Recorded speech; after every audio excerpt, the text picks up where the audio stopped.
Hello అందరికీ. ఇవాళ మన రెసిపీ వచ్చేసి ఆనపకాయ చల్చారు, సొరకాయ అని కూడా అంటారు. ముందుగా ఒక స్పూన్ శనగపప్పు అండ్ ఒక స్పూన్ రైస్ నానబెట్టుకొని ఉంచుకోవాలి అరగంట సేపు.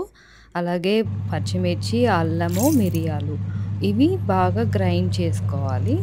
గ్రైండ్ చేసి పక్కన పెట్టుకోవాలి. అందులో ముందుగా నానబెట్టుకున్న దినుసులున్నాయి కదా! శనగపప్పు అది ఇంకా బియ్యము అవి కూడా వేసేసి గ్రైండ్ చేసి పేస్ట్ చేసి పక్కన పెట్టేసుకోవాలి.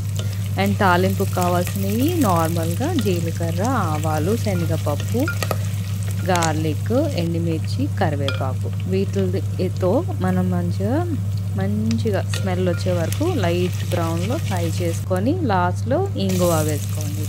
అండ్ కొంచెం మీడియం సైజ్ ఉల్లిపాయలు వేసుకోవాలి. అండ్ ఆనపకాయ కూడా కట్ చేసి పెట్టుకుంటాము. ఇలా కొంచెం పెద్ద ముక్కలు వేసుకోవాలి. వేసుకొని ఉప్పు వేసుకొని బాగా మగ్గబెట్టుకోవాలి. కొంచెం వాటర్ పోసుకోవాలి. వాటర్ పోసుకొని దాన్ని బాగా మగ్గనివ్వాలి.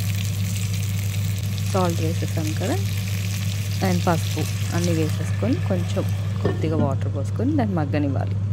మగ్గిన తర్వాత మనం ముందుగా పెరుగులో జీలకర్ర పౌడరు, ఉప్పు వేసుకొని బటర్ మిల్క్ లాగా చేసుకోవాలి. Thick butter milk, not liquid ఎక్కువ ఉండకూడదు, థిక్గా చేసుకోవాలి. థిక్గా చేసుకొని రెడీ పెట్టుకోవాలి. మనం చేసుకున్న ఇవన్నీ కలిపి మిశ్రమాన్ని పేస్ట్ చేసేసుకొని గ్రైండ్ చేసి పెట్టుకోవాలి. ఈ మిశ్రమాన్ని ఇప్పుడు ఉడుకుతున్న ఈ ముక్కల్లో వేసేసి కాసేపు మరగనివ్వాలి. ఆ ఫ్లేవరు, ఆ కారము అంతా దానికి పట్టేలాగా ఇలా మధ్య మధ్యలో కలుపుకుంటూ దాన్ని ముక్కలు ఉడికేదాకా పట్టించి కొంతసేపు ఉంచాలి. ఇప్పుడు చూసారా ముక్కలు ఉడికిపోయినాయి. ఇప్పుడు మనం మజ్జిగని అందులో వేసుకోవాలి. మజ్జిగ విరిగిపోతుంది. సో ఎక్కువసేపు దాన్ని మరగనివ్వకూడదు.